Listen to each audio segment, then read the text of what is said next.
আমার কথাটা শুনতে পেয়েছিলেন কিনা আগের বছর। আমরা খাদানের জন্য আমরা বহরমপুর আসার কথা ছিল, কিন্তু ভিড়ের ভয়ে আমরা মলে কোনো পারমিশন পাইনি, লাস্ট মোমেন্টে আমাদের ক্যান্সেল করতে হলো। কিন্তু আমি বহরমপুরকে কথা দিয়েছিলাম কি আমি আমার পরের ছবি নিয়ে বহরমপুরে আসবো। আজকে এসেছি, তার জন্য বিশেষ ধন্যবাদ শ্রমিক দাকে এবং আসিফকে এই সুযোগটা করে দেওয়ার জন্য। থ্যাংক ইউ শ্রমিক দা, thank you Asif, thank you so much. সকাল থেকে বৃষ্টি হচ্ছে বহরমপুরে, আমাদের কাছে সারাক্ষণ খবর আসছিল যে বহরমপুরে প্রচুর বৃষ্টি হচ্ছে। তার সত্ত্বেও আপনারা এখানে উপস্থিত আছেন, এতক্ষণ ধরে আছেন, এত ঘন্টা ধরে আছেন, এবং এই চিৎকার, এই উত্তেজনা, এই ভালোবাসা, আমার মনে হয় না আমি কোনো শব্দ দিয়ে এটা বলতে পারবো, বোঝাতে পারবো। এইটুকুই বলবো যে অসংখ্য ধন্যবাদ এতটা ভালোবাসা দেওয়ার জন্য।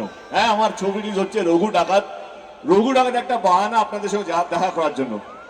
আপনাদের কাছে আসাটাই মেইন উদ্দেশ্য ছিল, কি আপনাদের এই আশীর্বাদ নেওয়াটা, আপনাদের এই ভালোবাসা নেওয়াটা। আমি এটুকু বলবো,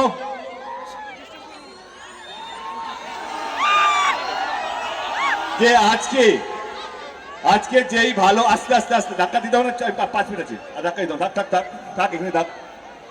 আজকে যেই ভালোবাসাটা আমরা বহরমপুরে পেয়েছি, আপনারা সবাই জানেন যে আমরা রাত্রে 2টোর সময় শো করে থাকি। খাদান থেকে শুরু হয়েছিল, আমরা রায়গঞ্জে SBF সিনেমাস আছে, সেখানে প্রথম 2টো শো করি রাত্রেবেলা, মাঝরাতে। যে কোনো আমার ছবি প্রথম শো হয় রাত্রে 2টোর সময়, সেটা রায়গঞ্জে শুরু হয়েছিল। কিন্তু ধূমকেতু বহরমপুরে যেইভাবে চলেছে বা এখনো চলছে, হাউসফুল হচ্ছে। আলী এখানে আছে, আলী যে আমার ভাইয়ের পার্টটা করেছিল, বহরমপুরেরই ছেলে।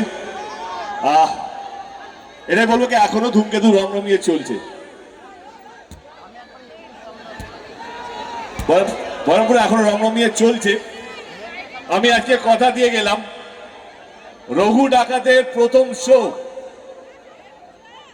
আমরা বহরমপুর থেকে শুরু করব। আমরা 2টো থেকে শো শুরু হওয়ার কথা।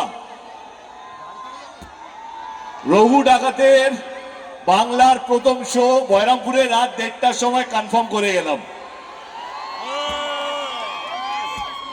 আমার মোহন টকিজের সাথে কথা হয়েছে, তার কর্ণধার সোনুবাবুর সাথে কথা হয়েছে, তিনি আমায় কনফার্ম করেছেন। তো এইটুকু বলতে পারি, এই ভালোবাসা আপনাদেরকে ফেরত দিতে পারি, কে বাংলায় যদি রঘু ডাকাত কোনো মানুষ, কোনো দর্শক দেখে থাকবে, সেটা হচ্ছে বহরমপুরের মানুষ। এই ভালোবাসা, এই আশীর্বাদের জন্য অসংখ্য ধন্যবাদ।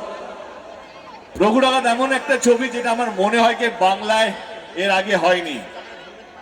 এত বড় ক্যানভাস, এত বড় স্কেল, এবং রঘু ডাকাতকে নিয়ে আমরা সবাই পড়েছি ছোটবেলায়। কে ব্রিটিশদের সঙ্গে লড়াই করেছে, নীল বিদ্রোহ। মুর্শিদাবাদেও তার সন্ধান পাওয়া গেছে যে রঘু ডাকাত মুর্শিদাবাদেরও কোথাও একটা থাকতেন, এবং এখানেও মন্দির আছে, কালী মন্দির, যেটা ডাকাতিয়া কালী মন্দির বলে পরিচয়।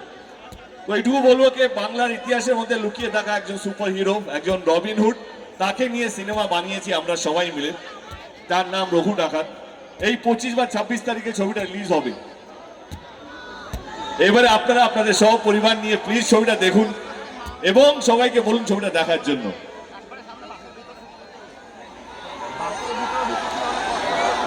এসো উপরে এসো।